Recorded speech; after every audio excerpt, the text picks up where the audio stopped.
Eh bien, mesdames et messieurs, nous venons d'assister aux dernières élections partielles du Conseil local de cette année. Des résultats remarquables.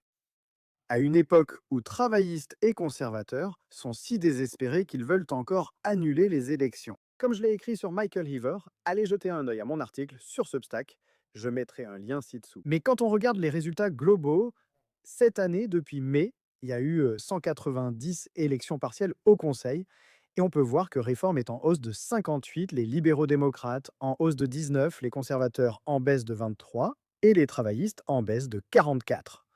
Donc les Tories, tout comme les travaillistes, sont en train de se diriger vers une véritable déroute lorsque les gens sont réellement autorisés à voter. Et on peut voir cette semaine les dernières élections partielles de l'année. D'abord, dans le Suffolk, les conservateurs reculent encore. June Mummery, mon ancienne collègue députée européenne du Brexit, a remporté le siège et devient conseillère pour le parti Réforme.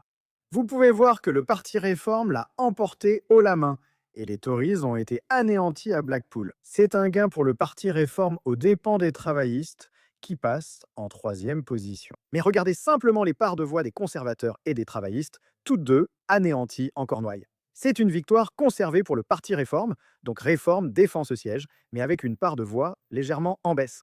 Les libéraux-démocrates, eux, gagnent en fait du terrain. Mais encore une fois, regardez simplement les parts de voix des conservateurs et des travaillistes. Je crois que les travaillistes n'ont obtenu que 9, oui, 9 voix lors de cette élection partielle en particulier. Vous avez aussi souvent vu les libéraux-démocrates opposés à Réforme dans certaines circonscriptions. Comme à South Ribble, on constate à nouveau une forte baisse des conservateurs et des travaillistes. Là-bas, les conservateurs ont encore quelques petits bastions où ils peuvent conserver des sièges, pas beaucoup. À Market Harbor, les conservateurs ont pris un siège aux libéraux-démocrates, les Verts arrivant deuxième. Mais oui, je pense qu'en général, la tendance qu'on a vue cette année, ça vous le montre. Cela confirme les sondages.